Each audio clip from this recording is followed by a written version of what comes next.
Hi mga kumari! Maligayang pagbabalik sa aking himpilan and welcome to my quarantine diaries. So for a good chunk of quarantine, I was actually exercising a lot kasi diba syempre pa yun ng mga dalubhasa, malaki ang naitutulong ng exercise para maiwasan ng cabin fever. And also since sarado ang mga gym and tayo din mismo hindi pinayagang lumabas at hindi pa rin masyadong lalabas, I had to keep active, stay active at home, which is why I exercised a lot. Nilamon din ako ng sistema, gumawa din ako ng dalgona coffee, meron din akong dalgona ube latte. Yes, you can also check out my videos for those.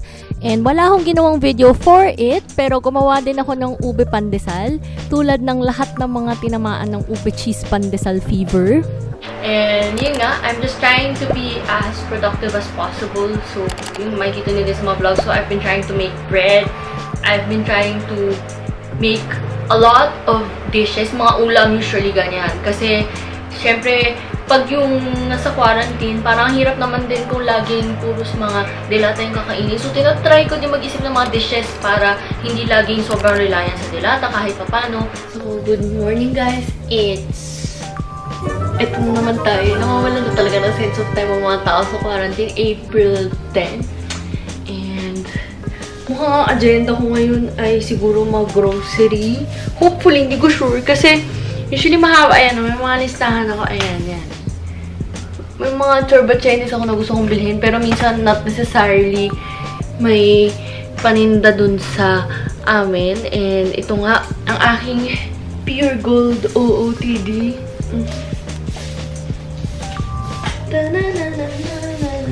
Oh, yan. May paano ho tayo? Cats with unicorn and rainbow. So, welcome back to a few hours later. Ngayon lang ako nag-sink in sa akin na April 10 is Holy Thursday. Holy Week pala. Nawala talaga sa isip ko yung Holy Week the whole time. Kasi diba since March 15 pa parang tumigil yung mundo. So, oo, ngayon ko na-realize, sarado pala ang pure gold. Wala akong magagawa shopping for today. So, para maging productive, ito. Laban na lang ng bedsheets. Tapos yung aking napaka-cute na OOTD para sa pure gold ay, OOTD sa labada area na ho, mga kaibigan. Tsaka siguro konting luto na lang. I have cookies to bake today and some stuff to cook.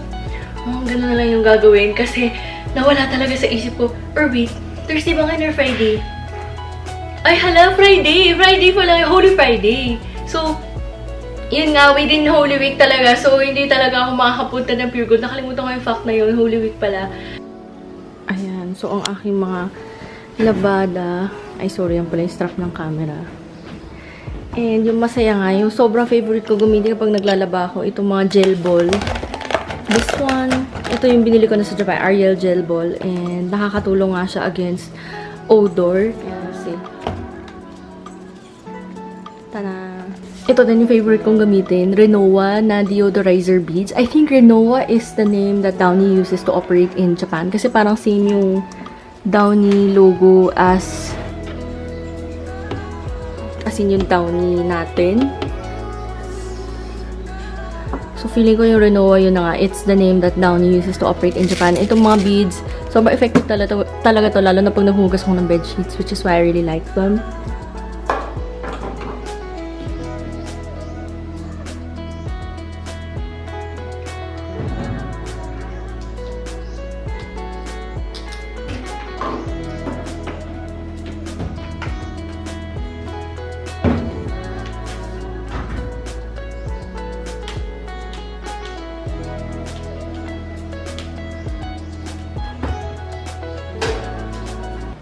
Tada! So, meron na ako dito.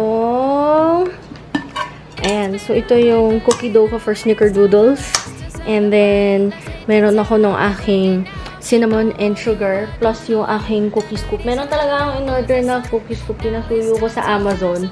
Kasi para, hindi ko ano mga size yung kinalalabasan ng mga cookies. Pero this is apparently actually quite a big scoop. Kasi, size 100 pala yung pinakamaliit. Tapos ito size 40. So parang mga 5 or 6 sizes smaller na siya. And ito nga. Niref ko to overnight kasi parang for some reason talaga pag sa Pilipinas, ang biscuit natin for some reason, talagang kapag minix mo siya, tas binake mo siya kaagad, for some reason nagpa-flat talaga. So, hindi ko mag-gets bakit kailangan i-ref na lang talaga. So, naka-ref na to. And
ayan. So, pinipreheat ko na yung aking oven to 400 degrees.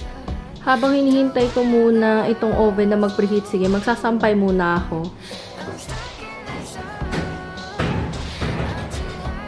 Ayan, kung babalibukan niyo. Yung pinakamasayang suotin na t-shirt sa buhay. Yung mga t-shirt na may butas sa kilikili. And that's a fact.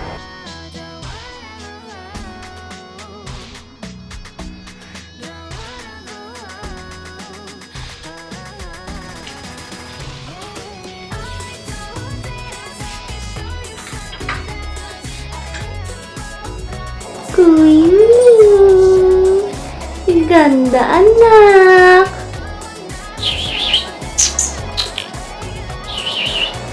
Baby boy, mag-hi ka sa camera. Tingin dito, apo. Tingin dito. Ayan, ang gwapo naman ng apo ko. Sinong nagdadala ng karangalan sa pamilya? Di ba ikaw? Ikaw ganda ang nagdala ng karangalan sa pamilya. Ganda-ganda. Ay, puwera usog. Tada! So, ayan sila sa loob ng oven. So, strictly daw kailangan ito i-bake for 8 minutes para makuha yung tamang consistency. I am hoping for the best because it's my first time to make snickerdoodle. So, yan, habang hinihintay ko, ilang minutes pa ba? 4 minutes, 26 seconds to go for my cookies. Habang naghihintay, milk tea muna. Isang napakamilagros ang pangyayari sa buhay. My brother and his fiancé were able to find a way na makabili ng milk tea na kalapit dito. And talagang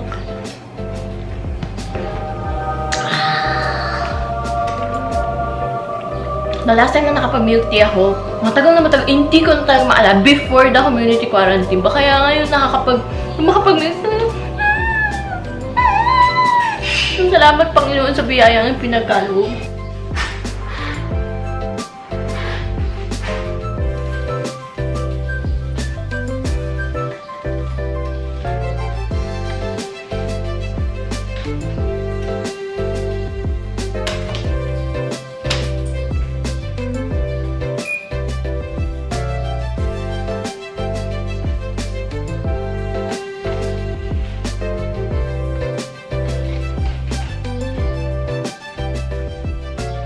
Medyo nagugulat din ako na malaki-laki pala yung mga biscuit na to. Medyo nakalimutan ko na kasi yung size na napoproduce ng scooper ko. Kasi the last time I made cookies was like, 2013.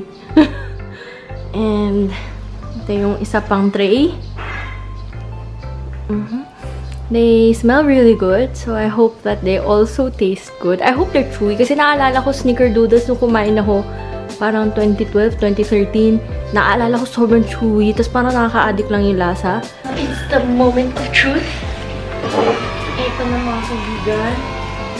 Medyo malamig-lamig na kasi siya. So feeling pa rin na mag-start.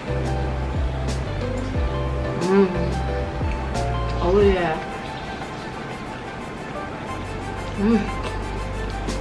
Ito yung lasa yung nahanap ko.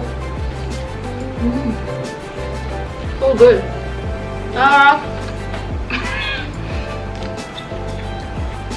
Lalo na ako yung tipo ng tao na gusto ko talaga sa cookies yung chewy, tapos yung buttery. Parang yung mas mahalaga sa akin na tasty siya, dito sa malaman. Oh, so good.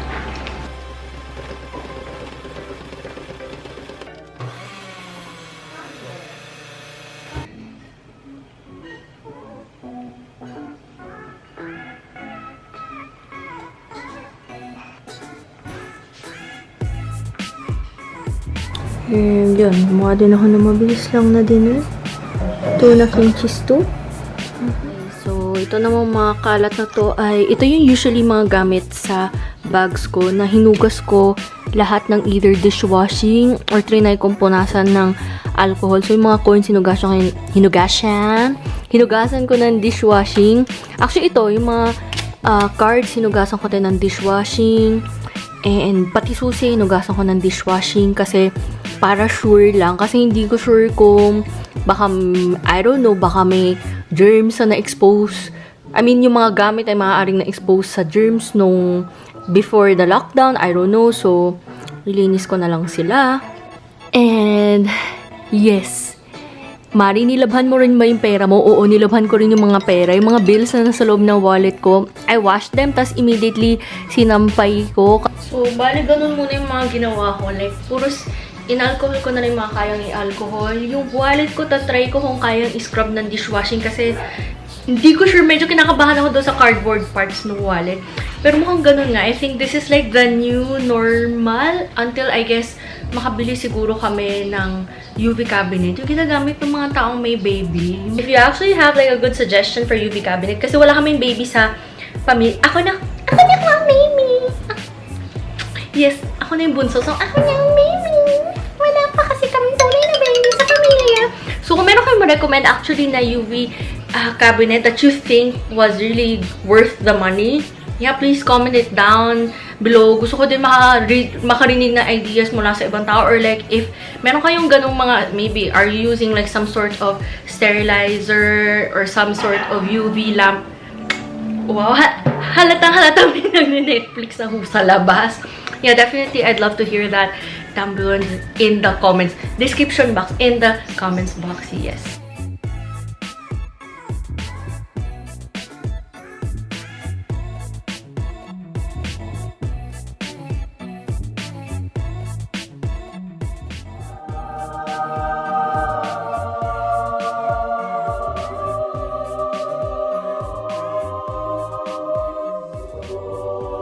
Ayan. So, ito na po ang cake, mga kumari. At ngayon na nakita niyo na yung cake, ay malinaw na kung bakit naging inspirasyon ito para ako ay mag-ayos, umaura. Yeah, by the way, this dress is from Fashion Nova. And yun nga, sobrang ganda talaga nung cake. Kaya talaga ako na-inspire na wala talaga akong plano or balak for this day. Kasi nga, I couldn't even get birthday cake on my birthday originally.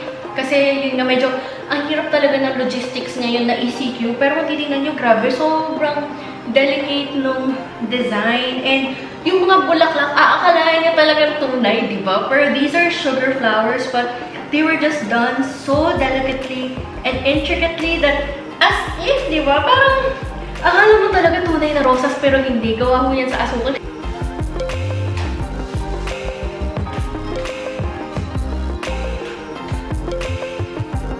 This year, hindi ko kami makahanap ng birthday candles. So, kung anong mahanap ko na lang na kandila.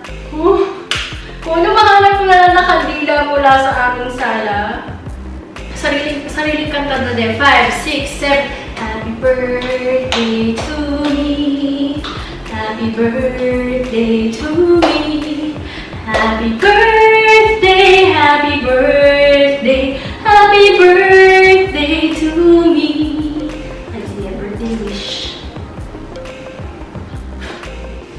Yay!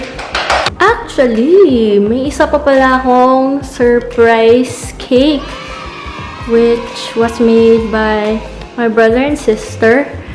Yung nga, bago tumating yung sobrang yan, bago dumating yung sobrang granding cake.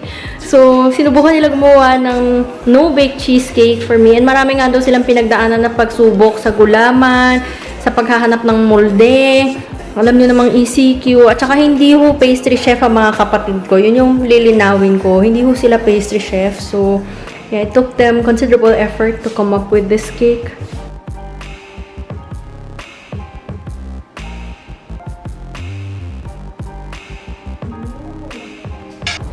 Sorry, hindi ko talaga siya mahiwa ng maganda, guys.